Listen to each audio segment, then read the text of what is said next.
नमस्कार. श्री स्वामी समर्थ. श्री लक्ष्मी माता की जय. आज आपण बघणार आहोत लक्ष्मी माता सदैव स्थिर राहण्यासाठी काही उपाय. चला तर मग बघूया कोणते उपाय आहेत. नंबर 1, रोज सकाळी फरशी साफ करताना पाण्यात थोडे मीठ आणि हळद आणि गोमूत्र टाकावे. हे पाणी तयार करून मग फरशी साफ करावी. असे केल्याने घरातील निगेटिव्हिटी दूर होते.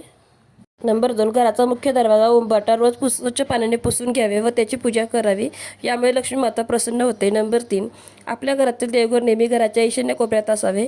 नंबर 4, घरामध्ये तुटलेल्या वस्तू किंवा फाटलेले कपडे ठेवू नयेत, ते जाळून टाकावे. असे केल्याने घरातील निगेटिव्हिटी निघून जाईल, नकारात्मकता निघून जाईल. नंबर 5, प्रत्येक अमावस्येला माता लक्ष्मीला तांदळाची खीर नैवेद्य म्हणून दाखवावी. असे केल्याने माता लक्ष्मी प्रसन्न होते.